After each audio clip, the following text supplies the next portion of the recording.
बहुत पुरानी बात है। धारा नगरी में गंधर्वसेन नाम का एक राजा राज करता था। उसके 4 रानियां थीं। उनके 6 लड़के थे जो सबके सब बड़े ही चतुर और बलवान थे। संयोग से एक दिन राजा की मृत्यु हो गई और उनकी जगह उनका बड़ा बेटा शंख गद्दी पर बैठा। उसने कुछ दिन राज किया, लेकिन छोटे भाई विक्रम ने उसे मार डाला और स्वयं राजा बन बैठा। उसका राज्य दिनों दिन बढ़ता गया और वह सारे जम्बूद्वीप का राजा बन बैठा। एक दिन उसके मन में आया कि उसे घूमकर सैर करनी चाहिए और जिन देशों के नाम उसने सुने हैं उन्हें देखना चाहिए। सो वह गद्दी अपने छोटे भाई भर्तृहरि को सौंपकर योगी बनकर राज्य से निकल पड़ा। उस नगर में एक ब्राह्मण तपस्या करता था। एक दिन देवता ने प्रसन्न होकर उसे एक फल दिया और कहा कि इसे जो भी खाएगा वह अमर हो जाएगा। ब्राह्मण ने वह फल लाकर अपनी पत्नी को दिया और देवता की बात भी बता दी। ब्राह्मणी बोली, हम अमर होकर क्या करेंगे, हमेशा भीख मांगते रहेंगे, इससे तो मरना ही अच्छा है। तुम इस फल को ले जाकर राजा को दे आओ और बदले में कुछ धन ले आओ। ये सुनकर ब्राह्मण फल लेकर राजा भर्तृहरि के पास गया और सारा हाल कह सुनाया। भर्तृहरि ने फल ले लिया और ब्राह्मण को 1 लाख रुपए देकर विदा कर दिया। भर्तृहरि अपनी एक रानी को बहुत चाहता था। उसने महल में जाकर वह फल उसी को दे दिया। रानी की मित्रता शहर कोतवाल से थी। उसने वह फल कोतवाल को दे दिया। कोतवाल एक वेश्या के पास जाया करता था। उसने उस फल को उस वेश्या को दे आया।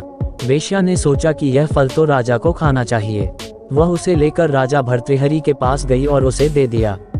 भर्तृहरि ने उसे बहुत सा धन दिया, लेकिन जब उसने फल को अच्छी तरह से देखा तो उसने पहचान लिया।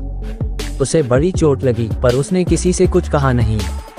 उसने महल में जाकर रानी से पूछा कि तुमने उस फल का क्या किया।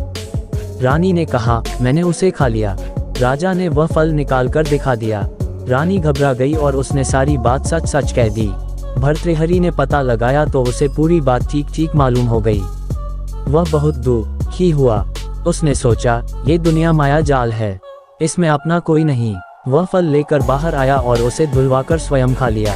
फिर राजपाट छोड़ योगी का भेष बना जंगल में तपस्या करने चला गया। भर्तृहरि के जंगल में चले जाने से विक्रम की गद्दी सूनी हो गई। जब राजा इंद्र को ये समाचार मिला तो उन्होंने एक देव को धारा नगरी की रखवाली के लिए भेज दिया।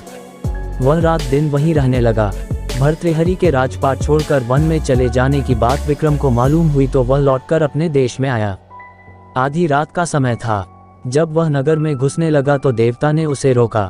राजा ने कहा, मैं विक्रम हूँ, यह मेरा राज है, तुम रोकने वाले कौन होते हो।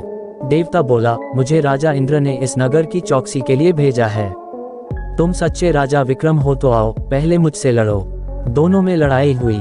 राजा ने जरा सी देर में देवता को पछाड़ दिया। तब देवता बोला, हे राजन, तुमने मुझे हरा दिया, मैं तुम्हें जीवन दान देता हूँ। इसके बाद देवता ने कहा, राजन, एक नगर और एक नक्षत्र में तुम 3 आदमी पैदा हुए थे। तुमने राजा के घर में जन्म लिया, दूसरे ने तेली के और तीसरे ने कुम्हार के। तुम यहाँ का राज करते हो, तेली पाताल का राज करता था।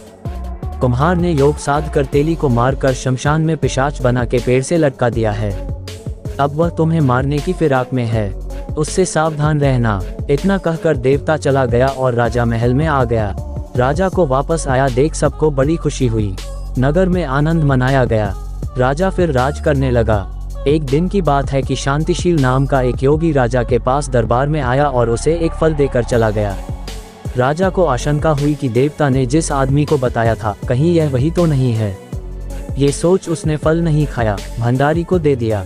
योगी आता और राजा को एक फल दे जाता। संयोग से एक दिन राजा अपना अस्तबल देखने गया था। योगी वहीं पहुंचा और फल राजा के हाथ में दे दिया। राजा ने उसे उछाला तो वह हाथ से छूटकर धरती पर गिर पड़ा। उसी समय एक बंदर ने झपटकर उसे उठा लिया और तोड़ डाला। उसमें से एक लाल निकला, जिसकी चमक से सबकी आंखें चौंधिया गईं। राजा को बड़ा अचरज हुआ। उसने योगी से पूछा, आप ये लाल मुझे रोज क्यों दे जाते हैं। योगी ने जवाब दिया, महाराज, राजा, गुरु, ज्योतिषी, वैद्य और बेटी, इनके घर कभी खाली हाथ नहीं जाना चाहिए। राजा ने भंडारी को बुलाकर पीछे के सब फल मंगवाए। तुड़वाने पर सब में से एक एक लाल निकला। इतने लाल देखकर राजा को बड़ा हर्ष हुआ। उसने जौहरी को बुलवाकर उनका मूल्य पूछा। जौहरी बोला, महाराज, ये लाल इतने कीमती हैं कि इनका मोल करोड़ों रुपयों में भी नहीं आंका जा सकता। एक एक लाल एक एक राज्य के बराबर है। ये सुनकर राजा योगी का हाथ पकड़कर गद्दी पर ले गया। बोला, योगी राज, आप सुनी हुई बुरी बातें दूसरों के सामने नहीं कही जाती। राजा उसे अकेले में ले गया। वहां जाकर योगी ने कहा, महाराज, बात यह है कि गोदावरी नदी के किनारे मसान में मैं एक मंत्र सिद्ध कर रहा हूँ। उसके सिद्ध हो जाने पर मेरा मनोरथ पूरा हो जाएगा। तुम एक रात मेरे पास रहोगे तो मंत्र सिद्ध हो जाएगा। एक दिन रात को हथियार बांधकर तुम अकेले मेरे पास आ जाना। राजा ने कहा, अच्छी बात है।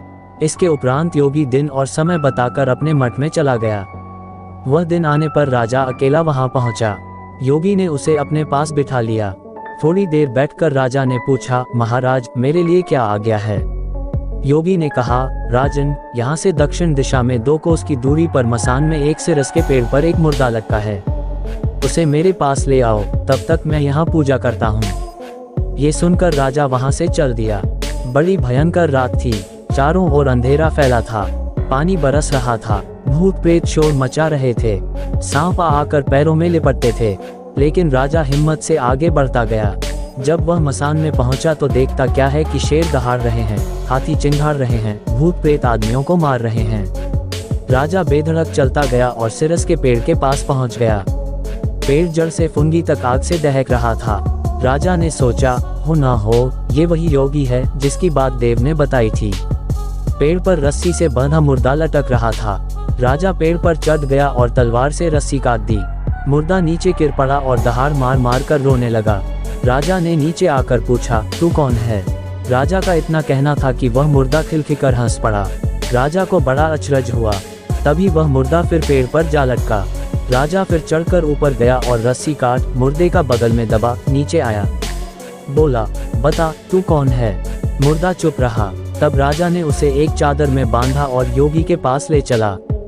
रास्ते में वह मुर्दा बोला, मैं बेताल हूँ। तू कौन है और मुझे कहाँ ले जा रहा है? राजा ने कहा, मेरा नाम विक्रम है। मैं धारा नगरी का राजा हूँ। मैं तुझे योगी के पास ले जा रहा हूँ। बेताल बोला, मैं एक शर्त पर चलूंगा।